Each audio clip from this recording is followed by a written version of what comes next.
Should you buy that $300 mirror from CB2, or should you just go to Target and pay half the price? Today, I'm going to talk about 5 very popular stores in the interior design and home decor space that a lot of people shop at, from low level to mid level to high tier, and I'm going to discuss from my personal experience shopping there, what I think of them, and whether or not you should shop there and if it's worth your money. Now, after I review these 5 stores, I'm also going to share with you my favorite place on where you should get furniture, so stay tuned to the end of the video. Now, if you're already subscribed, thank you so much and welcome back to the channel. And if you're new to the channel, welcome to Showcase. My name is Andrew and here is where we discuss all things home decor and interior design. So if that sounds good to you, I hope that you enjoy this video. I actually have a very special announcement as well. I am going to be a father, so this is really exciting. It's not something I expected to happen so soon. And I don't mean so soon in terms of in my marriage, just I put it this way, we weren't really preventing, but I didn't know like it was gonna happen this soon. So I don't know if that's too intimate, but anyways, I'm very excited. And if you'd like to find out the gender, drop a like. If this video gets to 100 likes, I will share the gender with you guys. I'm just joking. I'm not gonna bait the gender with likes. I'm having a boy. I'm very excited to have a son, but honestly, I would have been happy either way. So that's always cool. But do me a favor. Now, I have set forth, I don't know if it's me being a father now or whatever the case is, but I've set forth a goal by the end of the year to get to 10K subscribers. We're already at 6,000 subscribers. So thank you so much for all of you who have subscribed. If you could help me get to 10K, that would mean a lot to me. And you might be asking, Andrew, how do I do that? How do I help you get to 10K? And I know it's silly to ask, but if you can hit the like button, this would mean so much to me, because what happens is if YouTube sees that you're liking the video, then they're gonna wanna push this to other people as well. So all you gotta do is just like, and if you're watching, subscribe to this video, and it would mean so much to me. I'd love for you to follow along with the journey, not just with home decor, but just kind of where my life is going. There is actually some exciting news, really exciting news that I haven't shared yet, so stay tuned for that. I don't want to talk about it just yet, but it is going to be kind of a surprise maybe. So yeah, stay tuned for that. I'll be announcing it within the next few weeks to a month, and I'm excited to share that with you. But anyways, without further ado, the first furniture retailer that I'm going to talk about is IKEA. This should come as no surprise to you guys. Many people shop at IKEA, and I've shopped at IKEA and I have plenty of experience with them.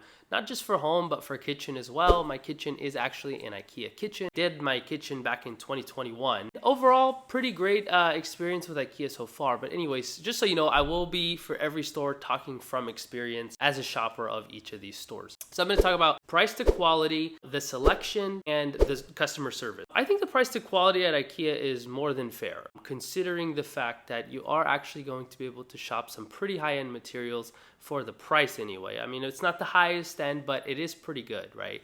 You're able to get all things from low level to high level. And when I say that, I mean you can get stuff that's MDF, you can get a step higher and get stuff that's wood veneer, and they even offer a lot of solid wood options for their furniture, including desks and nightstands. Now, I don't really recommend sofas from IKEA. This shouldn't come as a surprise, but I think their sofas tend to be pretty uncomfortable and expensive for the price. What I like that IKEA does is, since they go more for that like Scandinavian, industrial, mid-century modern home design style, you'll find that they offer a lot of stuff in metal, acrylic, and a lot of stuff that's solid wood. You're not gonna get a ton of detail. If you want that stuff, then you're probably gonna have to go somewhere a little bit more high end, but their stuff is sleek. And if you're into that mid-century modern style, I think IKEA is going to be perfect for you. Now, how can they give you such a good price with the materials that we're considering? And that is that IKEA is a smart company, and they realize that labor is the most expensive cost when it comes to producing goods and services. So what do? They give it to you at a discount, and they let you be the person who builds the stuff. And when I say builds the stuff, I'm not just talking about screwing on a few legs. No, they're literally going to give you a manual with a bunch of sheets of wood and a bunch of screws, and they give you an Allen wrench, and they're going to tell you, hey, this is totally on you to build this. So you're going to save a lot of money. That's a pro. But a con is that if it's not really worth your time to spend hours building furniture, sometimes it's more worth it to just pay a little bit more for some of the stores that I'm going to talk to later on in this list. But if it is worth your time, you know, maybe you're a college student, or maybe you're a couple that just got married, and or maybe you're just someone who just wants to save money, or you're living somewhere temporarily, IKEA is a good option for you, because if you don't mind just putting a little bit of work or maybe paying somebody to install it for you, then you can go ahead and save a lot of money at IKEA, and you really can't miss because most of IKEA's selection is going to look pretty good. Like, I've never really come across anything that's overly ugly at IKEA. And that gets to the next point, which is selection at IKEA. IKEA offers a lot of variety, right? Like, you can shop kitchenware, you can shop living rooms, bedrooms, everything. And I think the in-store experience is really quite nice, you know. Fun fact, if you take a date to IKEA, by the way, you're gonna end up marrying that person at least 75% of the time. Fun story, my wife and I, when we were just dating, some of our favorite dates was just going to IKEA and browsing the little showrooms that they put together and kind of envisioning our lives, what it would look like later on. You know, IKEA very much plays into the fantasy of, like, you know, having a put together home that looks very beautiful, and everything in these showrooms are shoppable and they have their own price tag, and their in-store experience is very good. I think their online experience could use a little bit of help. Every item has so many different SKUs to it. In regards to selection, they do have a wide selection, but because the price point is more entry level, you are going to come across yourself getting a lot of the same stuff that other people are going to have. So if you're looking to really have a unique home and something that's tailored to your personality, although you can still achieve it with the right taste, I do think that it will hold you back from really having ultra unique pieces. And a lot of the pieces at IKEA do scream that they're from IKEA. So I would say you don't want to have your entire home from IKEA, but hey, I think it's a great place to get like your baseline furniture, you know, and then I would say stuff like more coffee tables and other end tables and stuff like that, maybe you can get from somewhere else. Now, to pontificate more into the selection at IKEA, I also really love the customizability that IKEA offers you. I think what IKEA is great at is giving you a blank canvas and allowing you to really customize things for yourself. The items being so sleek and simple is not always a bad thing. I have seen people really customize IKEA stuff to look like it's almost custom and built in, and that includes bookshelves, closets. Their customizability really is endless, and I also really enjoyed that when it came to building my kitchen. They have so many different options when it comes to configuring your kitchen, and from the feedback that I got from my contractor is that it was actually pretty easy to put the shelving together, so I saved some money on labor there. And if you don't want to hire your own contractor, IKEA does actually have their own services that you can pay for where they can come in and build your shelving. I haven't personally used it, but I did really like the customizability that IKEA had to offer, and I thought it was great for the price point. I've had these cabinets for 3 years and they're still in excellent shape. So overall, of course, it's not as high end as having like custom cabinetry, so definitely don't mistake it for that. It's definitely not a high end type of thing,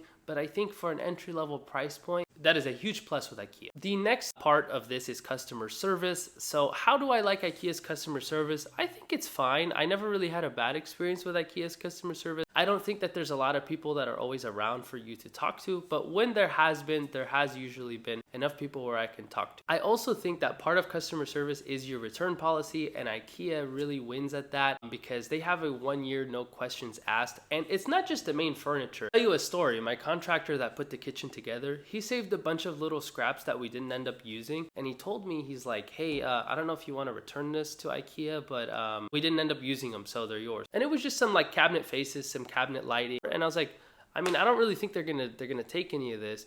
But anyways, I went to IKEA, gave them my IKEA account number, and they started scanning all the SKU numbers on these places. And I'm talking just random brackets and random cabinet faces. And I ended up getting like $750 as a refund. So I think that's really cool. And I think that really adds and plays into the customer experience / customer service of the operation. I don't know if IKEA's return policy is this flexible anymore because I haven't returned something in a while, but I believe that it is. And as long as you're giving them the stuff in good shape and you have your receipt, I think they're happy to accept it as long as it's within that year's time frame. Now, overall, what is my personal opinion as a home stager and interior designer of whether you should shop at IKEA or not? I'm gonna say that you should shop at IKEA. If your budget is more in the range of IKEA, I think it's going to be one of the best bangs for your buck out there, and it's great for entry level, especially for people that are still developing their taste as well. Maybe it's better to make mistakes with a place that's a little bit more affordable, because at least if you regret a purchase later, you can return it if it's within that 1-year policy, or at least you won't be in the hole too much on that purchase, and then it makes sense for you to just kind of take the L on it, go and shop somewhere a little bit more high-end when your taste is developed. All in all, I would say IKEA is a good to go, and I think you should shop at IKEA if your budget is within that range. Now, without further ado, I'm going to get into the second store where I have personally shopped at as well, and I think pretty much everyone in America has shopped at this store, and that store is Home Goods. Now, Home Goods is one of those places that's kind of like hit or miss. I have a lot of experience with Home Goods. Those of you who have been following me for a long time know that I have like a 11 or 12 part mini series on what to buy and what to skip at Home Goods. They're in the form of YouTube shorts. So if you're interested in that, I'm going to put that into the description below. Home Goods is for someone who loves to find that diamond in the rough, right? Like you want to hunt and hunt and hunt through a bunch of ugly crap so that you could find that one gem, and at that point it's worth it for you because you were able to save a considerable amount of money on a really cool high-end piece. First, let's get into the price. Home Goods' price really just is all over the place, but most of the time their price point is, I would say, on the lower end of things. Of course, they have stuff that's expensive, but the price to quality, it just really depends what you get, but most of the time the price to quality is pretty high if you end up finding something that's good. Home Goods also has a very wide selection, but I'll put them a tier under IKEA because their selection is just totally random. Like you might be buying some pots and pans and then you're gonna buy some underwear and then you're gonna buy some towels. Like you have no idea. Now, the main pro when it comes to Home Goods is that their selection is going to be very unique, and that could be either a good or a bad thing, but first we'll talk about the good. When you go to Home Goods and you find something that's really beautiful and really unique, nobody else is gonna have it because Home Goods is not something that sells the same SKUs over and over again. I wouldn't go to Home Goods if you're really looking for something specific. I think Home Goods is more like, hey, I have some time to kill, kind of like a hobby of yours to go in there and just dig through a bunch of crap for you to find something that you really enjoy. But when you do find that thing, the price is always going to be right and the quality is always going to surpass the price on that. So I think that's really what Home Goods' edge is. Now, that being said, I think if you're someone without a really developed eye for taste, Home Goods is not going to be the place for you. There is just so much crap at Home Goods that is extremely ugly. And some of us don't want to admit this, but if you don't have a very well-developed taste, then I would say Home Goods is not a good place to shop because you're also going to run into a ton of worded signs, a bunch of really shiny faux gold stuff, a bunch of seashell looking crap, a bunch of BS. If you don't know to avoid those things, you're really gonna get led astray. Instead of a place like IKEA, for example, where everything's gonna end up looking good, like you can never really make a mistake at IKEA, or at least not a really bad one. But Home Goods, I've seen some really bad mistakes. But if you know what to buy, you know what to shop for, you have a good eye for things, then I would say Home Goods is going to be, you know, a good place. If I do have time to kill, then it's fun. Like, I don't think it'll ever not be fun. Now the third thing is customer service. So I would say the customer service has always been fine when I've gone into Home Goods. The customer service matches the price that you're paying, right? It's not a super high-end store, so the customers, it's not like they're giving you champagne as soon as you walk in, right? But I also think that the customer service is great, and everyone that I've worked with is super, super helpful. Now, the one gripe that I have with Home Goods, and this may not bother you, but someone who has to go to these stores quite often for property staging, this bothers the crap out of me, and that is them asking you if you want to sign up for their credit card to get a discount for the day. Look, I know about sales. I've been in sales basically my whole life, but what I can tell you is that is the most insufferable experience that I can ever go through or endure when I go shopping. Like every time you go to the end. Hi there, sir. Would you like to apply for the TJ Maxx or Home Goods credit card so you can get 10% off your purchase today? And I'm fine with the first go around, like, right? I'm like, no, that's okay. I appreciate it. Oh, are you sure? You're purchasing quite a bit, right? Like you can really get that 10% off and it would really take off. If you apply for it today, you'll be taking off $34 today. Are you sure it's not worth it for you to apply for it? And then I'm like, no, I'm really okay. I just want to buy what I have today and that's okay. Oh, okay. Are you sure? Because I've seen you in here quite frequently. Like it would really help you. You get 10% back or whatever. I'm not mad at the employees for doing this. My question is like, who is like threatening them in the back? You ever see that meme with the Chipotle workers where it's like, you know, they like execute them if they give too much meat or something? I get the same vibe with the TJ Maxx credit card. It's like, who is pressuring them this hard to push this credit card this bad? It's like, dude, I don't want the credit card. I already told you on the first go around, I don't want it. Like, I don't need you to ask me like 3-4 times. But anyways, I'm not going to blame the employees for that. I'm just going to say that's kind of Home Goods / TJ Maxx as a whole. I went off on a tangent because it really annoys me. But overall, should you shop at Home Goods? I would say maybe. If you've got the time on your hands and you don't mind going in through that hunt, then I would say sure, shop at Home Goods. I also would say if you have an eye for taste, Home Goods is going to be a great place to go because you are going to eventually find that diamond in the rough where you can, you know, save a considerable amount of money on a really nice looking piece. You just have to know what you're looking for. So overall, I would say if you fit within those parameters, then yes, you should shop at Home Goods. Now, the third store that I'm going to mention on this list, and this should really come as no surprise to you, and that's going to be Target. Now, should you give your money to Target? I'd say Target is a touch more expensive than Home Goods or IKEA when it comes to like their decor pieces and stuff like that. And that's because they partner with some really nice designers. I believe they have Threshold and Studio McGee, I want to say. And those two design studios, they really know what they're doing. And I would say the quality definitely matches the price point. You're able to get a lot of beautiful things. They kind of step a little bit out of that comfort zone. They have some striped upholstery. They have some mid-century modern pieces that look really pretty. They have a lot of beautiful organic modern pieces, some Japandi. They're really in touch with the current design trend, but the pieces do tend to be a little bit more timeless as well. It's not going to be my favorite store, and that's what I'm going to mention at the end of the video, but I will say the quality definitely matches the price that they're giving you. Now let's get into the selection. The problem with Target is since it's kind of trendy, a lot of people are going to buy these items. So you're going to end up having a lot of pieces that a lot of other people have as well. So I don't know if that bothers you or not, but I tend to like my home to be a little bit more unique, and I like the pieces to not be something that just everybody can get. It doesn't have to mean that it's expensive. I just like the pieces to have more of a story for me. I still do shop at Target. I think they have a lot of great stuff. Just know I wouldn't get my whole house from Target, but if you mix and match from every store that I'm going to mention, then I think you're going to be just fine. Now on to the customer service. I don't really want to judge them too harshly because Target offers everything under the sun, right? You can literally buy a TV, a banana, a sweatsuit, and an accent chair all in one shopping trip at Target. Because that and their employees are so spread out, I don't really think they have bad or good customer service. I think it's just fine, and it matches the price point that you're paying. Oh, should you shop at Target? I would give that a strong yes. I think you should shop at Target. I think it's great. Now, before I get into the fourth store, I just want to say if you're liking the video so far and you found yourself enjoying my content, please hit the subscribe button and like this video. I know I've already asked, but it really does mean so much to me. And it'll really help me get to 10K subscribers by the end of the year, which is the goal that I have set out for myself. So thank you so much. And now on, without any further interruption, let's get into the fourth store that you should or you shouldn't shop at. Now, the fourth store, these are two stores that I'm just gonna lump together, and that's CB2 and Crate and Barrel. For those of you that don't know, CB2 stands for Crate and Barrel 2, and it's their extension of Crate and Barrel. Their stuff is gonna tend to be a little bit more edgy. They do kind of push the boundaries a little bit more than Crate and Barrel. Crate and Barrel is also beautiful, and you're gonna get a lot of those really beautiful timeless pieces from Crate and Barrel. But I think their stuff is similar enough that I can kind of cover it in one top. So let's get into the price. The price is definitely going to be on the higher end, right? It's not going to be as expensive as like a Restoration Hardware, but it is going to be pretty pricey, right?